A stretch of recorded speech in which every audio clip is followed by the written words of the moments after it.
Muy buenos días, bienvenidos. 10ª temporada en vivo, no estoy solo, sábado 7 de marzo. Bueno, mentira, no es en vivo, se grabó el 6 de marzo, pero bueno, hemos vuelto, podemos hablar de actualidad.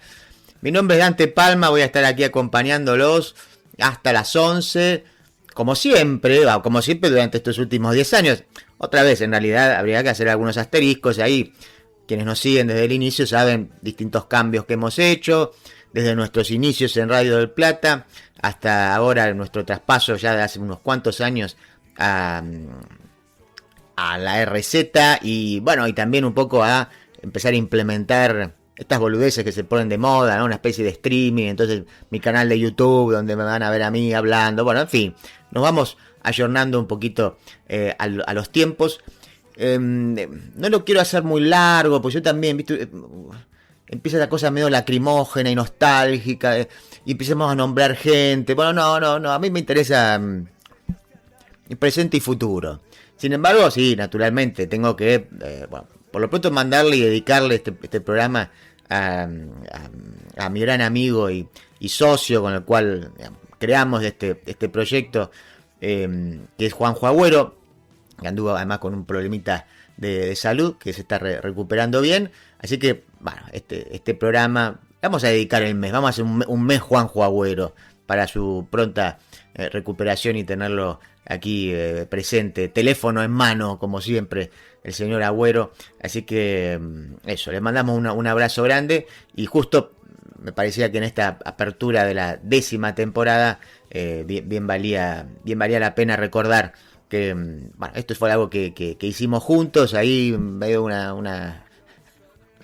¿Qué tiempos? No me hagan hablar de esos tiempos, ¿no?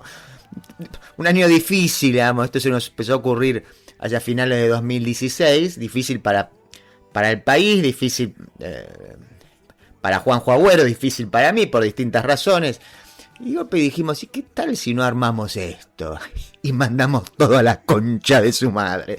Y salió con vaivenes, con momentos mejores, momentos peores, con más horas, con menos horas, con un formato, con otro. Bueno, en fin, fuimos acomodando, pero sinceramente, y esto sí, no es falsa modestia, no pensé que íbamos a llegar a los 10 años y aquí estamos.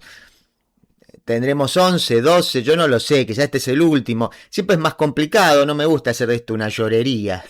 Pero a los que les tenemos que pagar nos cobran más y los que nos tienen que pagar nos pagan menos, digamos. Entonces la ecuación siempre hace un poco más difícil.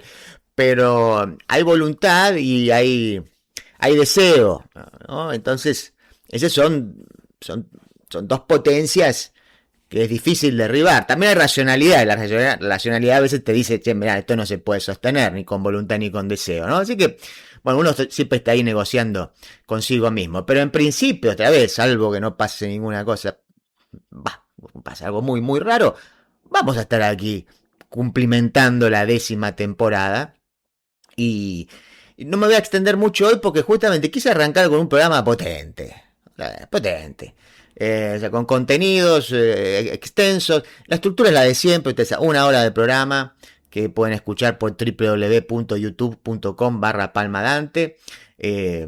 Como siempre, ahí te recuerdan que está el archivo de los programas de los últimos años, también están las secciones recortadas, o sea que si les interesa alguna sección, el editorial, les interesan las entrevistas, los libros, bueno, ahí pueden ir directamente a la lista en cuestión.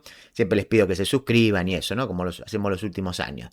Pero, digo, la estructura es la de siempre, dividimos el programa en dos partes, la primera dedicada al editorial y en la segunda vamos cambiando. Hoy le voy a dar el formato de grandes entrevistas, pero es mentira, no es una gran entrevista, sino que es un artículo que escribe Foucault, pero pensémoslo como un diálogo con Foucault, a propósito de Irán. Yo no sé si ustedes saben, Foucault viaja a Irán, en el año 78 viaja 2 veces, justo en el momento en que se empieza a dar un nivel de conflictividad en las calles que derivará en la revolución del 79. A la luz de lo que estamos viviendo ahora, esto tiene mucha importancia, por lo menos para comprender lo que se está dando ahí. Así que él viaja como un cronista, escribe varios artículos, son muy controvertidos los artículos leídos a la luz de lo que ocurrió después.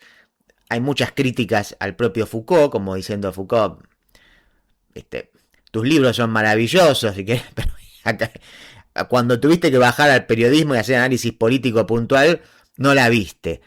A favor de Foucault, digamos, no es, con el diario del lunes siempre es más fácil. Entonces, me gustaría que escuchemos que escuchemos, lo voy a leer en realidad, Foucault, conseguí ahí una versión en inglés, la traduje, y especialmente alrededor de la idea que es interesante, que él encuentra en este proyecto, por lo menos que era en ese momento, la revolución islámica, una espiritualidad política, la posibilidad de una espiritualidad política, que a él evidentemente le despierta una cierta simpatía, me imagino yo, por un perfil, digámoslo así, medio anarco, digamos, contra las instituciones clásicas del occidente. Eso es lo que uno sospecha, no lo dice ahí abiertamente. Pero entonces, me parece que es un documento valioso y en todo caso uno evalúa eso con la soberbia de los que nacimos después, como diría Jürgen Habermas en algún artículo. Bien, y les voy a decir, no me voy a extender porque es largo ese artículo, dura unos 20 minutos y el editorial también es largo, pero antes de hablarles del editorial, vamos a escuchar el audio del municipio de Merlo. En Merlo continuamos haciendo obras que cambian la vida de nuestros vecinos. Pavimentación de la calle Almirante Brown, obra hidráulica Arroyo Granaderos, repavimentación de la avenida San Martín, repavimentación de la calle Zapaleri y muchas otras obras más. Gobierno del pueblo de Merlo. Gustavo Menéndez, intendente. Decía que no me puedo extender mucho, sería justo nombrar mucha gente que estuvo con nosotros, insisto, ya les dije Radio del Plata, la RZ, bueno, todos los que nos abrieron la puerta, especialmente también los sponsors, los que estuvieron siempre, los que estuvieron en un momento, después se fueron, todos son abrazados y a todos les agradecemos, ¿sí? Dicho esto, me interesa, otra vez, no ocupar tantos minutos en esta cosa de gracias a todos y por ustedes estamos aquí de nuevo, renovando el compromiso que ustedes saben tenemos con la audiencia. No, nada, me gusta hacer el programa y lo voy a hacer. Ojalá lo disfruten como lo disfruto yo. Lo necesito, además. Necesito hacerlo. Se me está transformando la voz como Milei, en ese momento Alf que tengo ahora en el programa. Pero bueno, hablando de Milei, un editorial que se llama Maquiavelo vive, señor presidente. Maquiavelo vive. Esto porque, claro, el programa no salió al aire, digamos, salió con repeticiones en enero y febrero y pasaron algunas cositas, entre ellas el discurso de Davos, donde Milei arranca diciendo Maquiavelo ha muerto. Maquiavelo ha muerto. Y eso me interesó. Dije, ¿qué quiere decir este señor con eso? Y me puse a rastrear, lo volví a ver. Volví a ver el discurso de Davos. Ese es más cortito de media hora. Me vi todo el discurso de apertura de sesiones y encuentro ahí una conexión, que es la centralidad de la moralidad, ¿no? Como la moralidad reemplazando a la política. Y les adelanto que a mí me parece que ese eje, esa sustitución es peligrosa. Después le voy a explicar bien por qué. Pero ese sería como mi mensaje, humildemente al señor presidente. Maquiavelo vive. Maquiavelo vive. Bueno, así que de eso va el programa de hoy. No voy a tener tiempo para hablar. Empecé a implementar, que a veces cumplo, a veces no, pero por lo menos intento algo así como, quiero ver una película por día. Y bueno, aunque sea 2 o 3 veces por semana lo cumplo. Así que tengo mucho material, tanto que quizás me he olvidado de lo que he visto en este verano. Y bueno, lamentablemente entonces no las voy a poder sugerir. Pero quizás, aunque sea alguna iraní, vieron cómo es, que está de moda, parece un problema, parece un conflicto, y ya todos hablamos de eso porque todos somos expertos en Irán, ahora, por supuesto. Bien, así que, ¿qué más? Antes de cerrar, les digo, recuerden, entonces, nos están escuchando por la RZ, o sea, por la plataforma de la radio, también por la aplicación.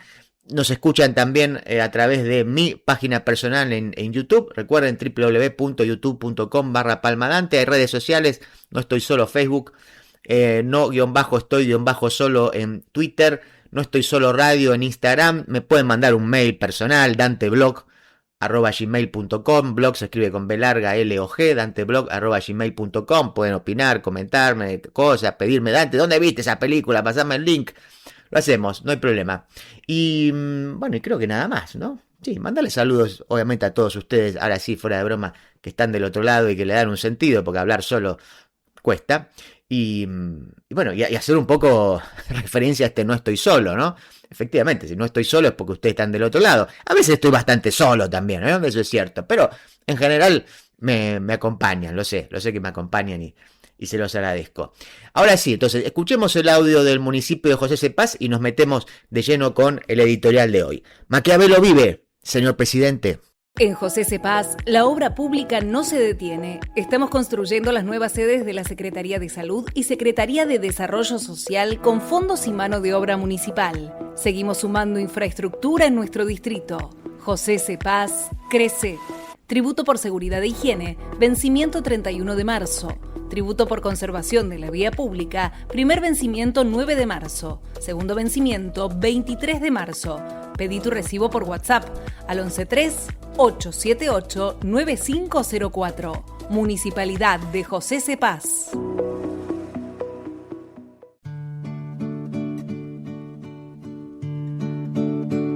Maquiavelo vive, señor presidente. La última apertura de sesiones, ustedes lo saben, trascendió por las respuestas agresivas que les dispensó el presidente a los opositores. Eso lo habrán visto, aunque sea en recortes. A su vez, para ser justos, presumimos que Milei respondió con su violencia característica a un clima que también era agresivo. Algo también se pudo ver ahí en el detrás de escena, las cosas que le gritaban. Todos esperamos cierta templanza de un presidente, pero también la verdad que la esperamos de los legisladores.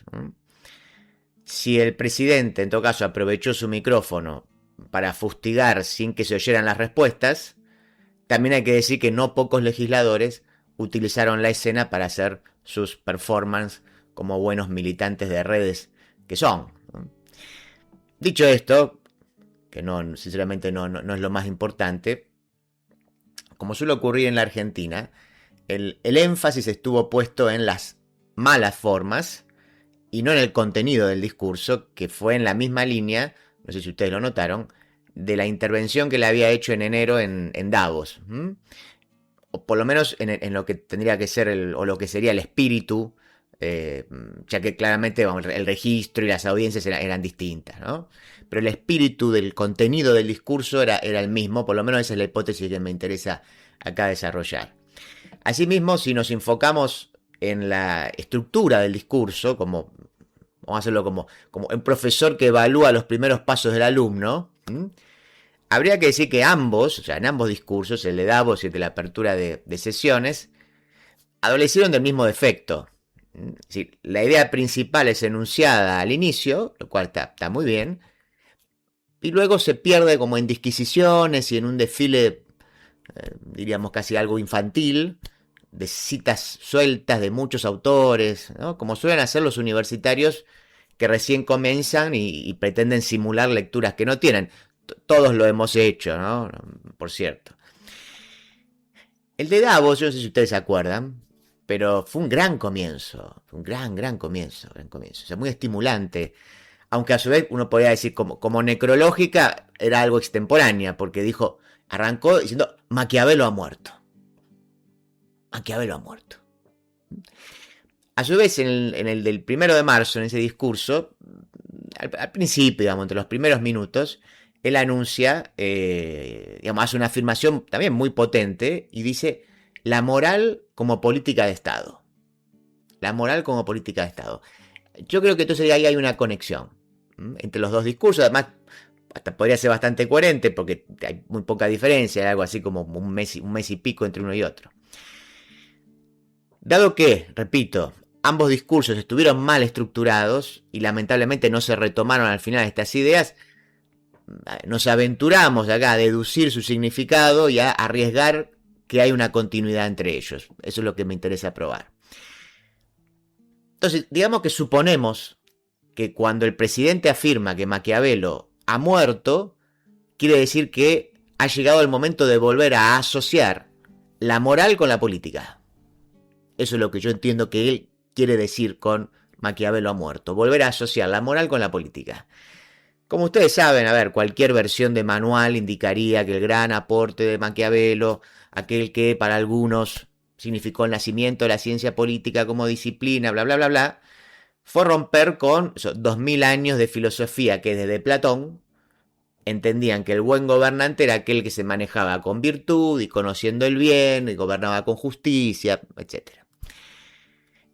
Así, digamos, la figura del filósofo rey en Platón, que está en República, acompañada de su idea organicista, no vamos a entrar en detalles, pero digo, esto acompañado de una idea organicista y conservadora de la sociedad, donde cada uno debe cumplir el rol asignado por naturaleza, eso es Platón, era en aquel momento una directa afrenta contra la dinámica popular y asamblearia de la democracia directa ateniense, en la cual los cualquiera, seleccionados por sorteo en su mayoría, gobernaban por sobre los más preparados. Esa es la crítica que le hace Platón, dice, no, deben gobernar los preparados, no los cualquiera. Bueno, volviendo a Maquiavelo, Maquiavelo rompe con todo eso. O sea, el príncipe no debe gobernar para el bien o para la justicia, sino que lo que debe es mantener el estado de cosas, es decir, su poder. Mejor si lo hace siendo virtuoso, mejor. Y con buenas leyes, mejor. Pero como esto no siempre es posible, lo que se debe privilegiar son sus intereses en pos de alcanzar sus fines.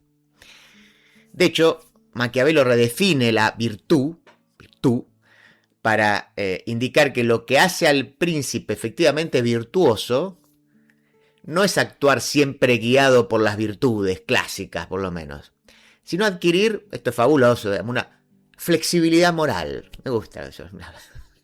¿Cómo soy? No, soy moralmente flexible, ¿no? Bueno, es una flexibilidad moral, ¿no? Para poder adaptar su accionar a sus objetivos. De allí se siguen algunos pasajes clásicos, pero que en general, van en la misma línea. Les menciono así algunos rápido. O sea, si no se puede actuar como hombre, hay que actuar como bestia, diría Maquiavelo. Si es necesario ser cruel al principio, hay que serlo.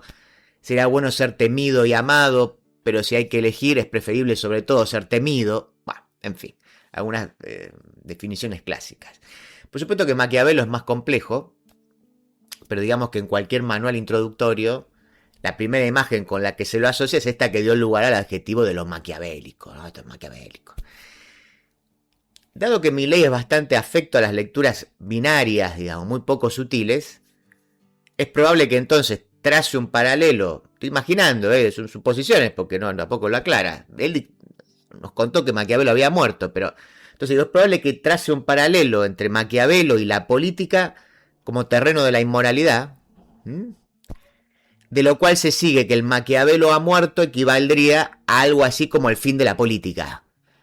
Aunque probablemente habría que decir, eso no lo entiende bien Milei, habría que decir, en todo caso, de los políticos o del Estado intervencionista, cosa que para él es más o menos lo mismo. Y a su vez supondría también el regreso, póngale comillas ahí, a una administración tecnocrática basada en la moral, sin que nadie sepa bien de qué se trata eso, ¿no? ¿O cuál sería el ejemplo? Un ejemplo histórico de eso. Para apoyar esta interpretación está el resto del discurso de Davos, donde en una exposición entre chatgptista, había que decirlo, ¿sí? Rincón del vaguista, para los que son más viejos, y casi del CBC, ¿no? CBCista, que parecía dirigida a una tribuna bastante retrógrada que discute autores que ya nadie discute. Milei dice haber demostrado que el dilema entre eficiencia y justicia es falso, no hay un dilema ahí, ya que el mercado no solo es más eficiente en términos de productividad, sino también es más justo. Ese es el núcleo de Davos, de su discurso. Y también dice que vivir en una dinámica de mercado nos hace mejores personas.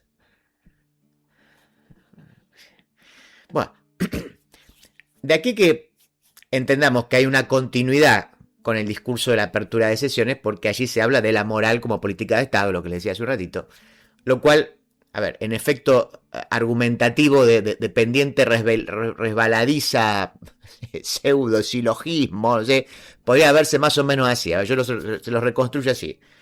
Como nosotros seguimos a rajatabla las políticas de libre mercado, y estas políticas han demostrado ser más eficientes y justas, por lo tanto, las políticas públicas y los resultados de las mismas serán siempre moralmente buenas, a diferencia de lo que ocurría cuando esas políticas públicas las llevaban adelante los políticos en los tiempos en los que Maquiavelo estaba vivo, es decir, antes de Davos, ¿no? O sea, hasta enero de 2026. Caso similar, ustedes recordarán que se lo anunció en Argentina, ¿no? Una presentadora dijo que había muerto William Shakespeare, uno supone tras vivir más de 450 años porque había muerto por COVID, ¿no? Bueno, así que el caso de Maquiavelo es un caso parecido, alguien casi inmortal. Habiendo tantos intersticios por donde ingresar, por supuesto que la tentación es extenderse más de la cuenta, pero yo me enfoco en dos aspectos. El primero a nivel nacional. Tal como se vio en el cruce con los opositores, las agresiones de Milei, y probablemente también la de los opositores que no se escucharon, apuntaban a un orden moral, no político. Un orden moral, no político. En resumidas cuentas, a ver, la crítica era, ustedes son ladrones. Ustedes son ladrones, no es una crítica, no es una política, ¿sí? No es un aspecto político, eso es moral. Otro grupo de críticas bastante arrogante, por cierto, tenía que ver con la continua desacreditación de los no saberes, digamos, de sus adversarios. Sobre eso simplemente decir que aun cuando pueda ser cierto que el nivel intelectual de parte de la oposición deja mucho que desear, la verdad que ni quienes secundan a Milei ni el propio presidente parecen ser luminarias, ¿no? En el mejor de los casos, Milei ha demostrado ser con todo respeto, un mediocre profesor universitario, regular, sin antecedentes en investigación y con un nivel de comprensión de las lecturas bastante limitado. Eso también creo que habría que reconocerlo. Pero, volviendo a la cuestión que nos concierne, a Cristina no le dice ignorante, le dice chorra. Se entiende, ¿no? Le dice chorra. Asimismo, el problema de la moralización de la política ha sido trabajado por muchos autores, que se hacen más relevantes, Carl Schmitt, les debe sonar, para decirlo en pocas líneas. Cuando la disputa se formula en términos morales y uno de los contendientes afirma actuar en nombre del bien o de la humanidad, el enemigo deja de ser un adversario político legítimo, y pasa a ser concebido como inhumano o criminal, ¿no? Si yo represento a la humanidad, vos que estás enfrente mío, ¿qué sos? No te queda otra que ser un monstruo, algo inhumano. Esa es en buena medida la crítica de Schmitt al universalismo liberal. Dice, al presentarse como encarnación de los valores universales, a su vez solo representa valores históricos particulares de Occidente y transforma el conflicto político en una cruzada moral. En vez de decir, bueno, estamos discutiendo, hacemos una discusión política, no. Yo represento la humanidad, los derechos humanos, los valores que son universales, y a vos te queda nada más que defender lo otro, que no se sabe qué es, digamos, ¿no? Pero no es nada de lo humano, porque todo lo humano es lo que yo represento. Milei se la pasa hablando de las ideas de la libertad, pero para correr a su adversario de la cancha lo llama chorro. Ladrón, delincuente, ¿no? O sea, no discute las ideas en tanto tal, o no lo discute tanto, de vez en cuando se mete ahí su obsesión con el tema de la justicia social, pero le dice chorro. O cuando dice justicia social, dice porque ustedes son chorros, ¿no? Porque es una forma de robar, ¿no? O sea, inmediatamente va a lo moral. Entonces, lo que está diciendo es que, o sea, dice que quien defiende las ideas contrarias a las de él es un inmoral. Ni siquiera le permite la posibilidad de estar equivocado, porque puede decir, no estoy de acuerdo, yo tengo mejores ideas que vos, pero no sos un inmoral. En tu caso, creo que mis ideas son superadoras. Pero simplemente eso se lo saca de la discusión pública de esa manera. Si vos sos chorro, no podés ser parte de la discusión pública. Asimismo, entendemos que él, al fin de cuentas, y también no es peyorativo, me parece que yo describo un cruzado moralista que cree representar un plan trascendente, jamás podría aceptarlo, está claro, pero su accionar y el de su gobierno han demostrado ser mucho más maquiavélico del que se suponía, al menos en el sentido de la vulgata que expusimos anteriormente, ¿no? O sea, podrá decírsele de todo a Milei, pero aún tensando las normas de la República, aunque siempre dentro de ella, también hay que aceptarlo, gobernó y fue capaz de avanzar con una innumerable cantidad de leyes sin tener nunca mayoría absoluta en las cámaras, ¿no? Eso es algo que debería tomar nota, por ejemplo, Macri, Alberto Fernández. Cometió un sinfín de errores infantiles, especialmente en 2025, pero en líneas generales logró transformaciones que gobiernos anteriores no pudieron alcanzar, incluso con mucho más apoyo político. Por cierto, no los logró como el filósofo Rey, ¿no? Sino con las armas de la política, las buenas y las malas. Por último, para hablar del plano internacional, si ya en el discurso de Davos era evidente que el viejo modelo de las relaciones internacionales surgido tras la Segunda Guerra Mundial ha volado por el aire, lo estamos viendo ya esta semana con lo que está sucediendo en Irán y ya venía ocurriendo con Venezuela, etcétera. Y esto se vio justo en Davos, también circuló mucho el discurso del primer ministro canadiense. Otra vez, hay muchos autores que han teorizado esto, pero el actual escenario mundial parece explicarse mucho más en términos maquiavélicos, por decirlo de alguna manera, al menos en el sentido de actores cuyas decisiones no están guiadas por la moralidad, sino por el sostenimiento en el poder o el intento de reconfigurar un orden mundial en el que pareciera las grandes potencias van a tener vía libre para imponer por la fuerza sus intereses geopolíticos. La verdad que eso suena más a Maquiavelo que al regreso de la moral, ¿no? Probablemente también lo tenían, con el mundo gobernado por el sistema de reglas, está claro. Pero digamos que llevábamos mucho tiempo sin ver semejantes acciones, sin guardar las formas, por lo menos, ¿no? O sea, ni siquiera con un intento falso de justificación, como en su momento fue el invento de las armas de destrucción masiva. Antes por lo menos había un intento de excusa. Así, mira, voy a bombardear por esta excusa. Ahora no. No importa. Entonces, ahora se actúa y el fundamento es la razón de Estado, cuyo límite puede ser la moral personal de quien toma la decisión. Flexibilidad moral que regresa.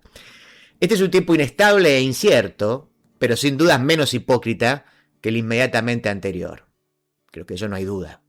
En síntesis, para no hacerlo tan largo, en el plano de las relaciones internacionales, la versión de manual de Maquiavelo está más viva que nunca, de modo que no puedo imaginar más que caras de extrañamiento entre los asistentes a Davos al escuchar que Maquiavelo había muerto. O sea, la figura de la muerte del intelectual italiano no podría ser más extemporánea en ese sentido, ¿verdad? Justo ahora decir que Maquiavelo ha muerto.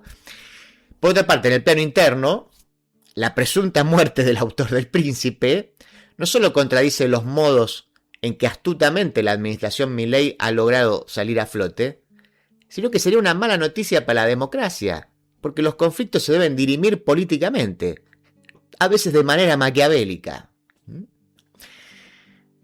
Trazar una distinción moral entre nosotros y ellos no hace mejor a los primeros, no nos hace mejor a nosotros.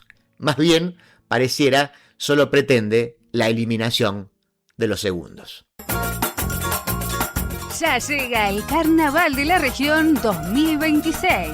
El domingo 15 y el lunes 16 de febrero, acércate a disfrutar de esta gran fiesta popular en pleno centro ensenadense. Te esperamos en la avenida Horacio Cestino desde las 20 horas. Acceso libre y gratuito. Municipalidad de Ensenada. Gestión Mario Seco.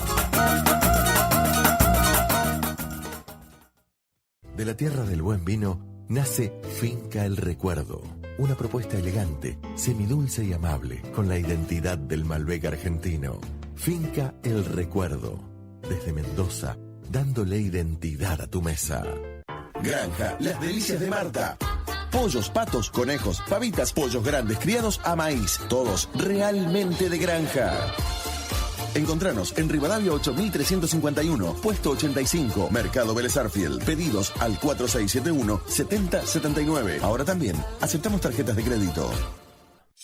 Lo de Lalo, asador criollo, carne de gran calidad, en un espacio cálido y acogedor.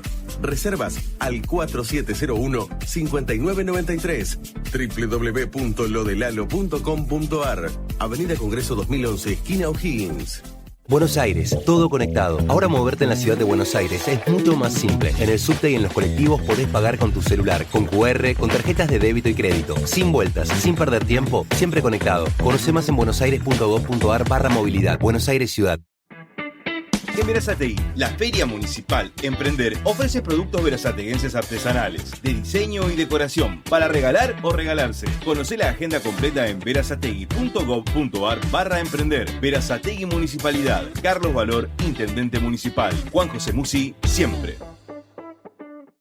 Mientras líderes, intelectuales y artistas transformaban el mundo, alguien les preguntó ¿por qué lo hacían? En No Estoy Solo presentamos grandes entrevistas. Gandhi, Marx, Kennedy, Dalí y muchos más, dialogando con un periodista para que nosotros podamos dialogar con la historia. A propósito de las últimas noticias, creo que no hace falta que lo aclare. Me acordé de... Hay un episodio relativamente conocido, pero probablemente no de un conocimiento masivo. Michel Foucault viaja a Irán en el año 78, o sea, justo antes de la revolución, del Ayatolá, de la revolución islámica. Viaja como periodista y escribe varias notas para distintos medios, franceses, italianos.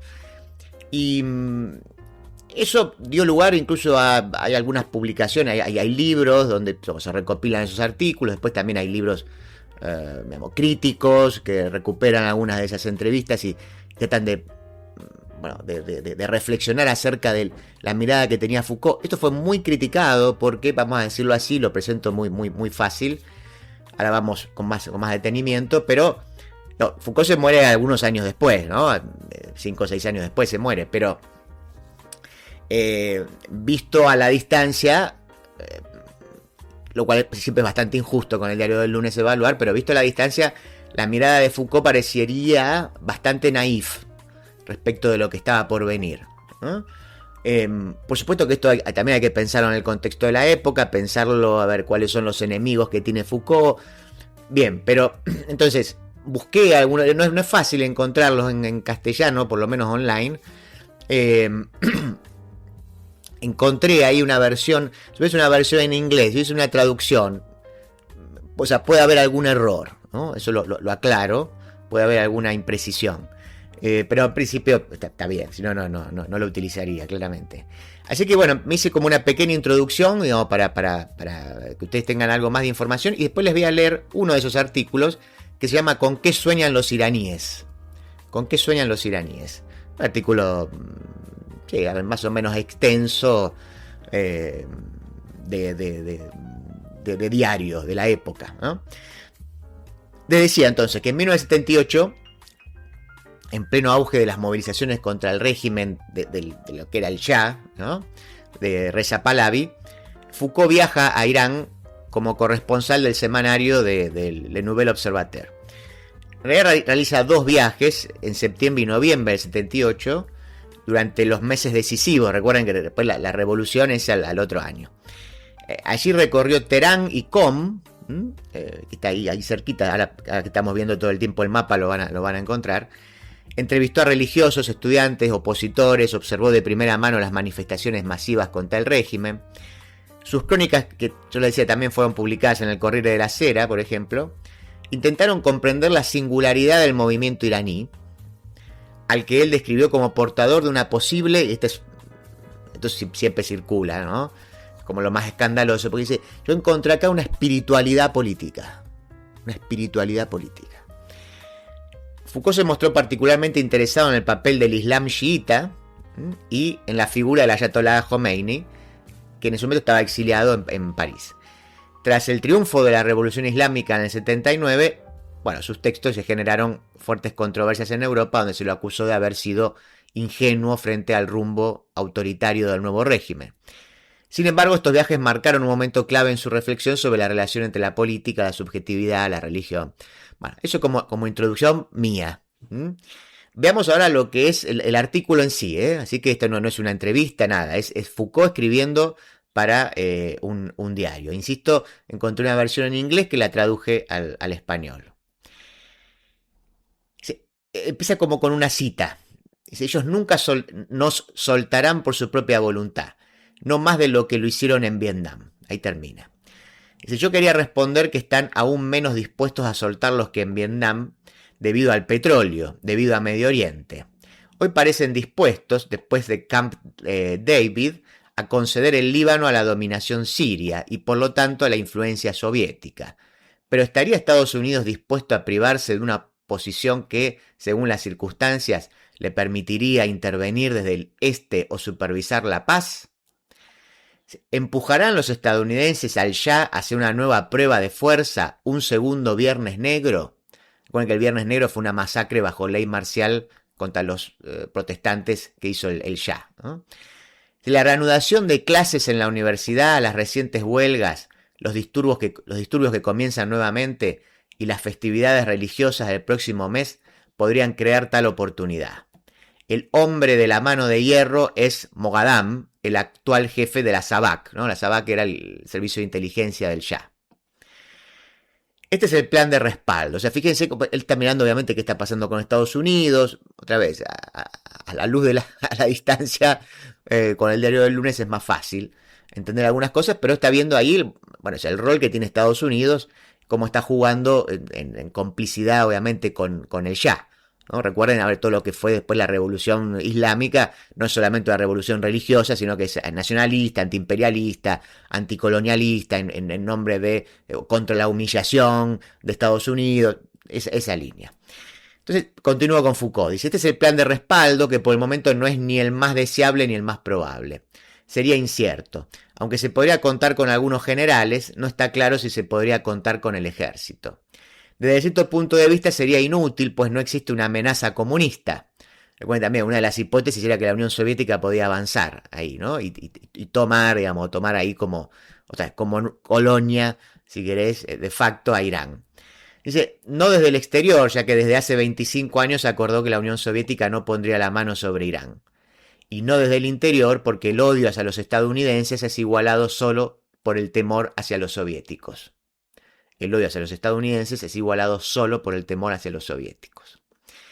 Ya sean consejeros del Shah, expertos estadounidenses, recuerdan que el Shah toma el poder en el 53, como claramente puesto por Estados Unidos, después también en consonancia con Israel.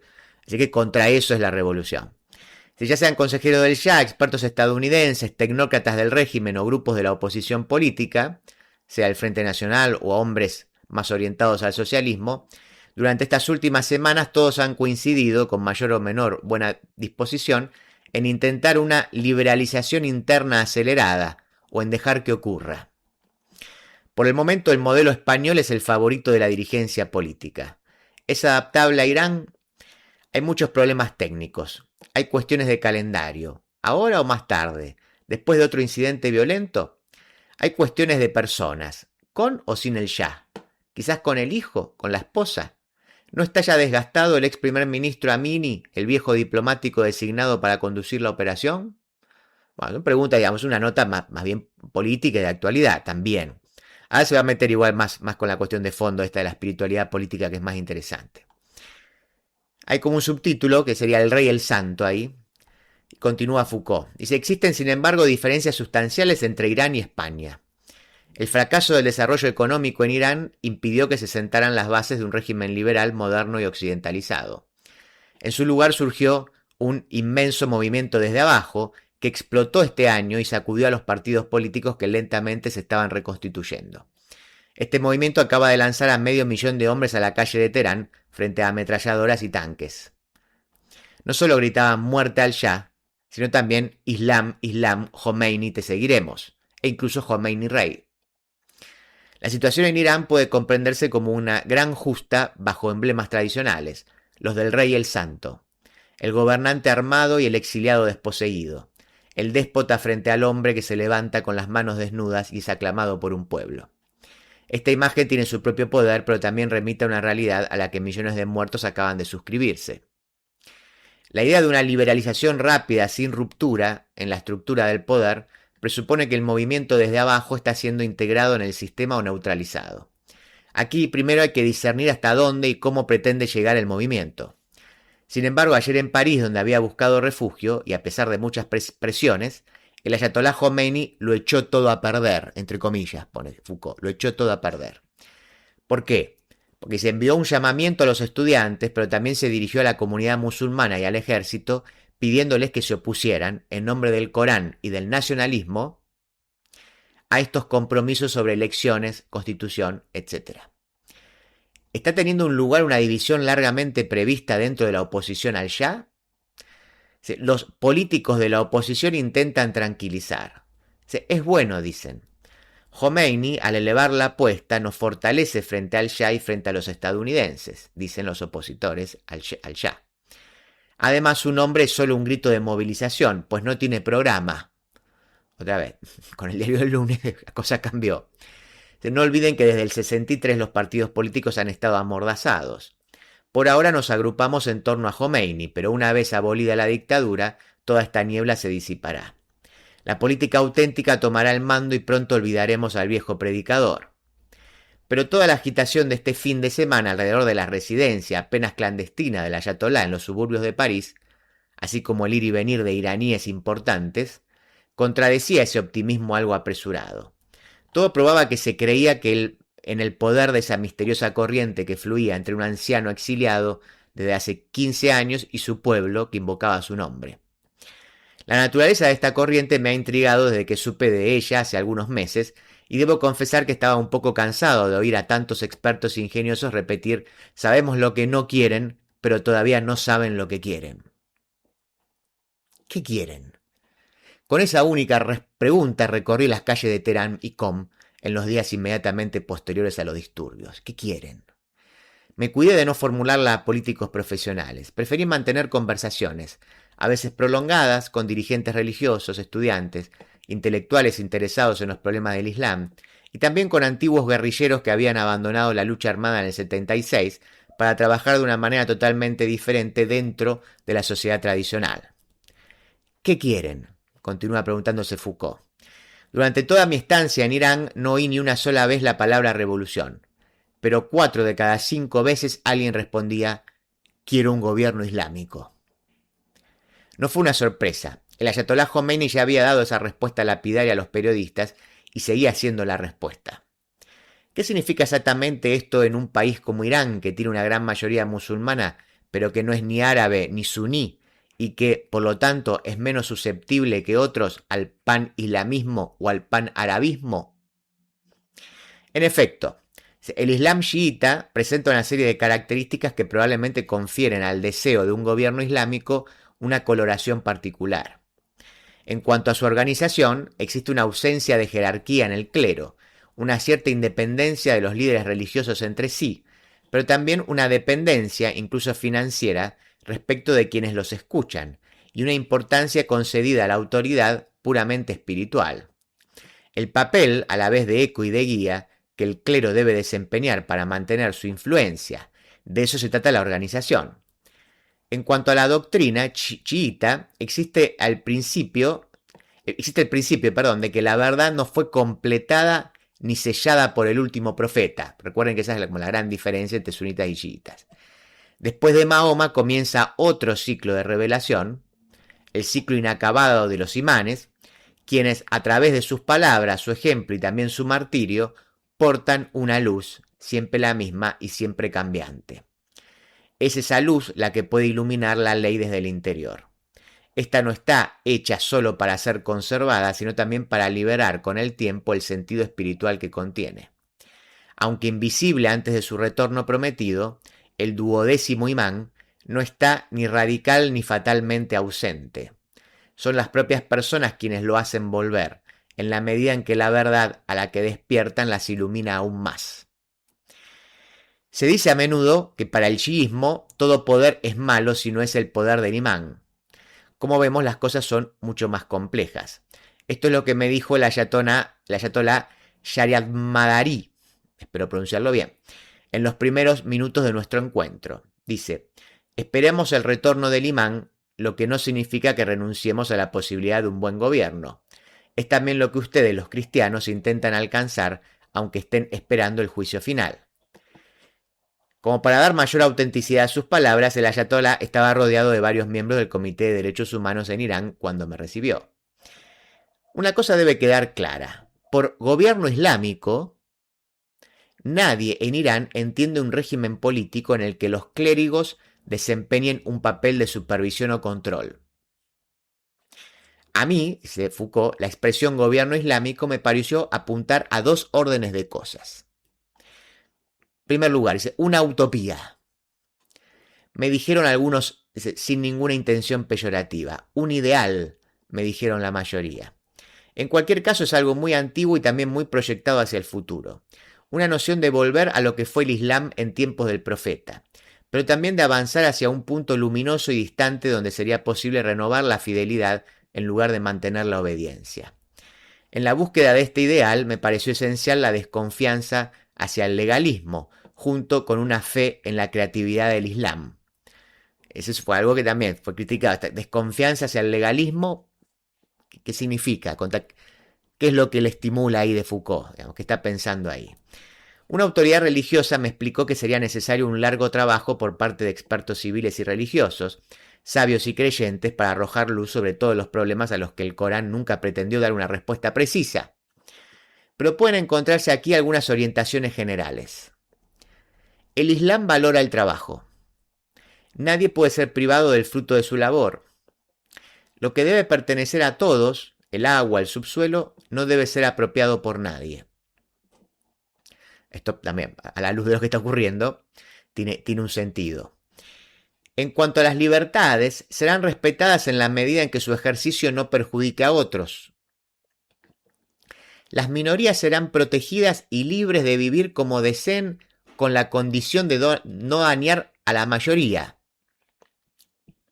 Esa condición, la interpretación de esa condición, claro, explica también algunas cosas.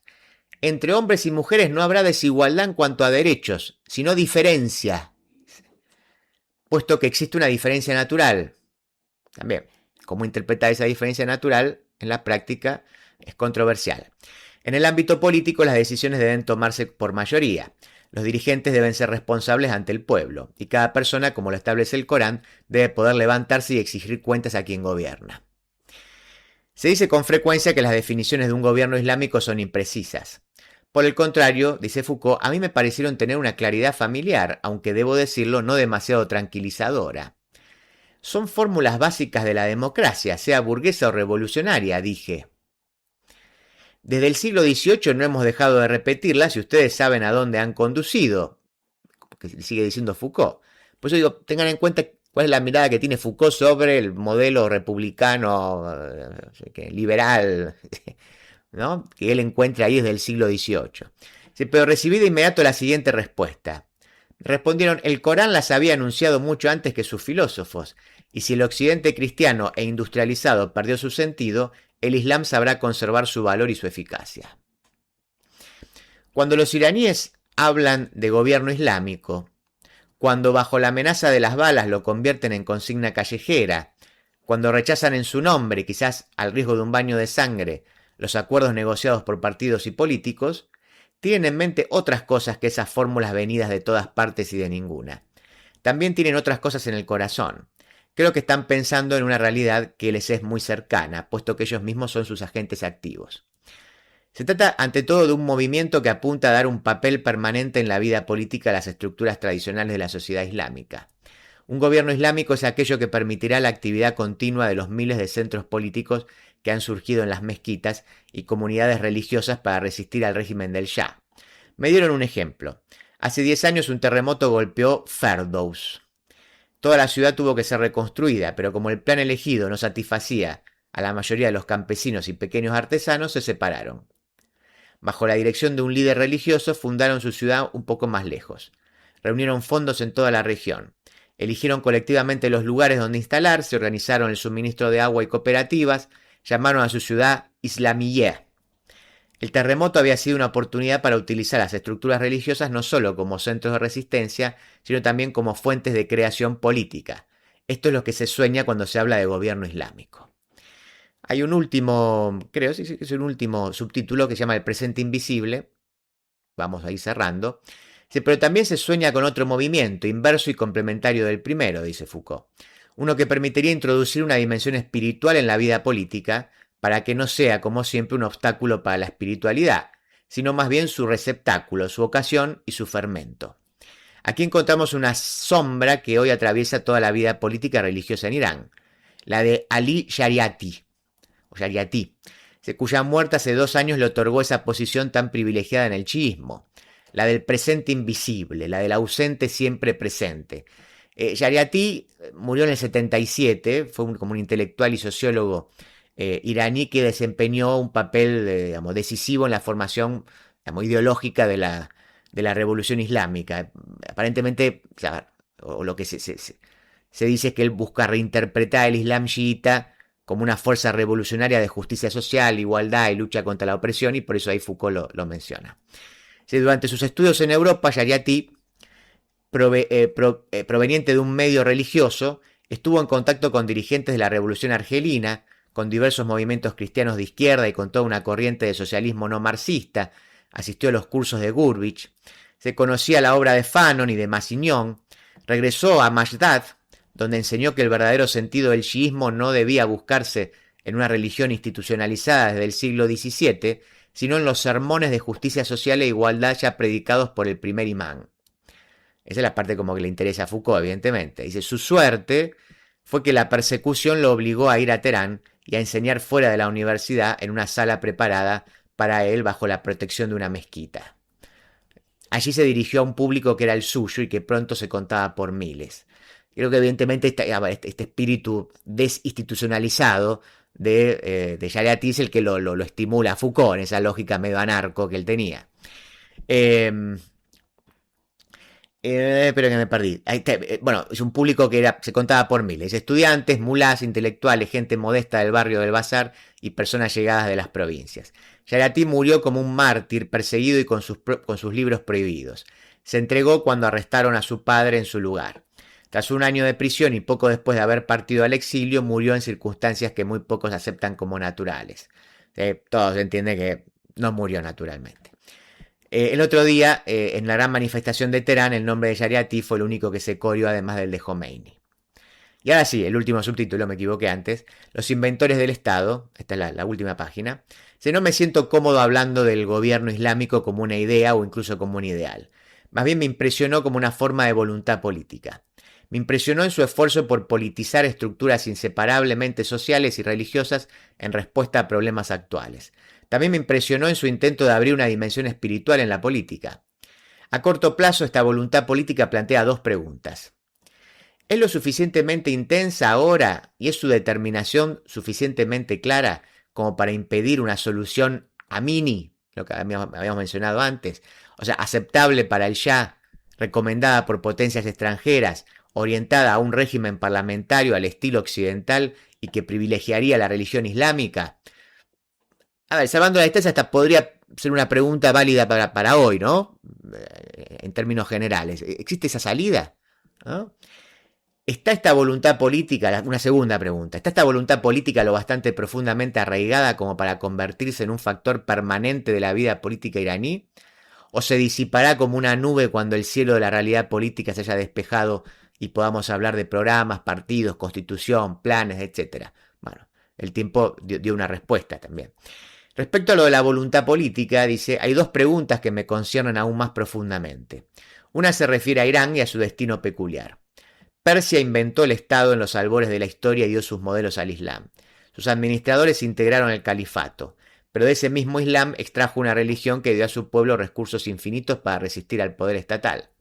En esta voluntad de un gobierno islámico, ¿hay que ver una reconciliación, una contradicción o el umbral de algo nuevo?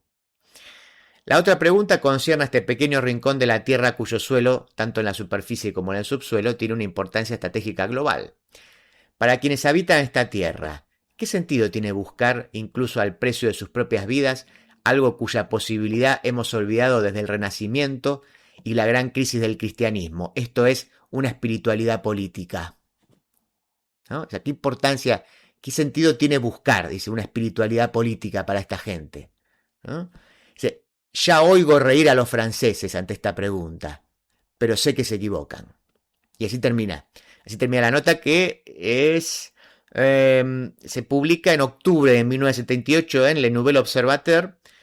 El nombre de la nota es ¿Con qué sueñan los iraníes? Insisto, Si se dan maña la van a poder encontrar en internet, por lo menos creo que no en español, pero sí en inglés y por supuesto en francés, eso seguro, pero en inglés quizás que es más a mano.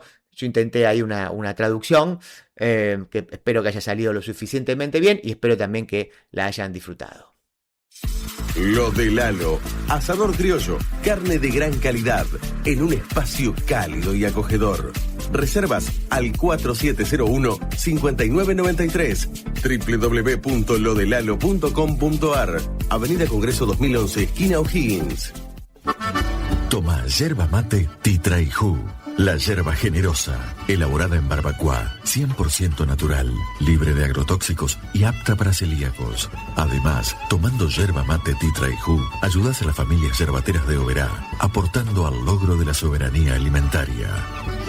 Hace tu pedido a los teléfonos 15 64 51 68 69 y 011 2007 86 88. En José Cepaz, la obra pública no se detiene. Estamos construyendo las nuevas sedes de la Secretaría de Salud y Secretaría de Desarrollo Social con fondos y mano de obra municipal. Seguimos sumando infraestructura en nuestro distrito. José Cepaz crece. Tributo por seguridad e higiene, vencimiento 31 de marzo. Tributo por conservación de la vía pública, primer vencimiento 9 de marzo. Segundo vencimiento 23 de marzo. Pedí tu recibo por WhatsApp al 113-878-9504. Municipalidad de José Cepaz. Buenos Aires, todo conectado. Ahora moverte en la ciudad de Buenos Aires es mucho más simple. En el subte y en los colectivos podés pagar con tu celular, con QR, con tarjetas de débito y crédito. Sin vueltas, sin perder tiempo, siempre conectado. Conoce más en buenosaires.gov.ar/movilidad. Buenos Aires Ciudad. De la tierra del buen vino nace Finca El Recuerdo. Una propuesta elegante, semidulce y amable, con la identidad del Malbec argentino. Finca El Recuerdo. Desde Mendoza, dándole identidad a tu mesa. Tiempo para nada, solo para despedirnos. Igual les voy a recomendar así rápido, justamente hablando de Irán.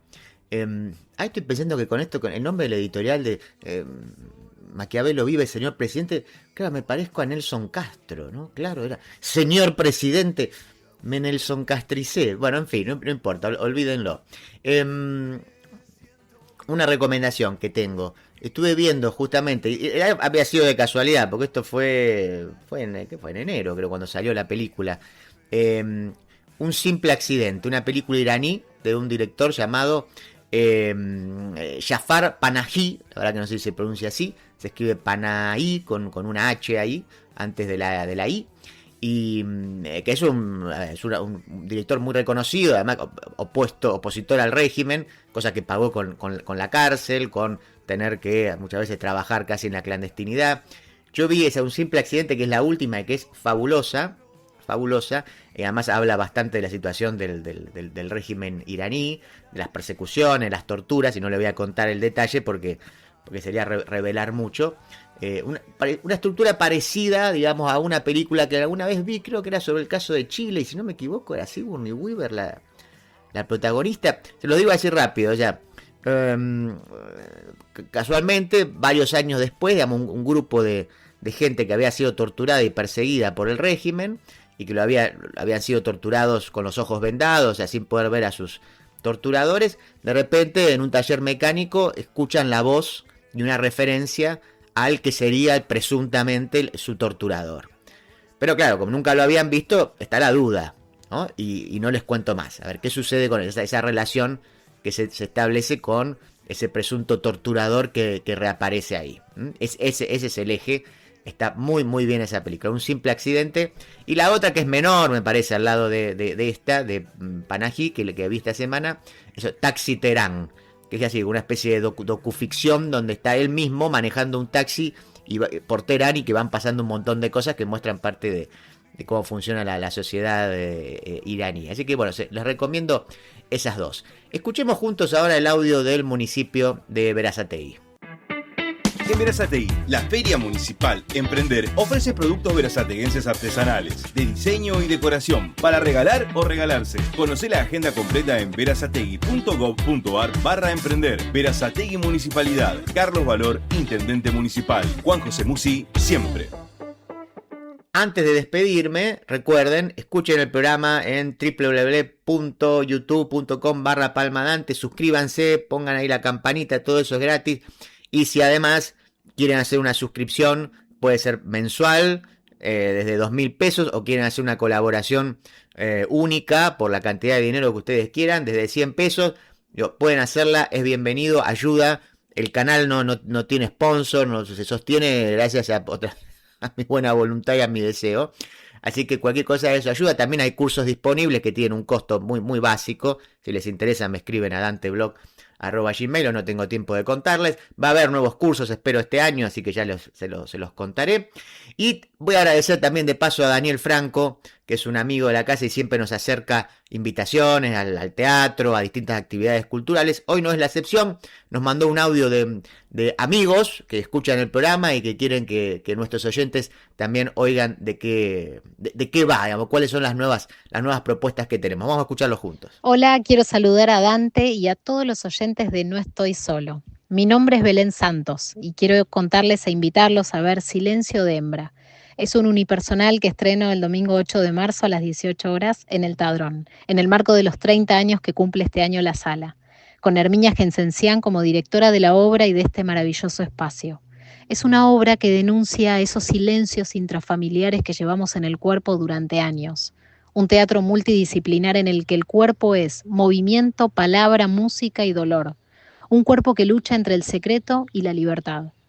Silencio de Hembra se estrena el domingo 8 de marzo a las 18 horas en el Tadrón Teatro, Niceto Vega 4802, esquina Armenia. Las entradas las pueden sacar en el mismo teatro o por alternativa teatral. Bueno, saludos para todos y muchas gracias por abrir estos espacios al teatro independiente. Los esperamos. Muy bien, estuvieron Gonzalo y Juana en la operación, el señor Juanjo Agüero, a quien le volvemos a desear pronta recuperación, al quien le dedicamos este programa y todos los programas del mes de marzo hasta que se recupere finalmente. Estuvo en la producción. Mi nombre es Dante Palma. Gracias a todos ustedes por volver a acompañarnos en esta 10ª temporada. Vamos a estar juntos. Vamos a hacer un buen programa. Estoy seguro. Quédense ahí. Los quiero mucho. Gracias. Nos vemos el próximo sábado a las 10, como siempre. Solo había desesperación.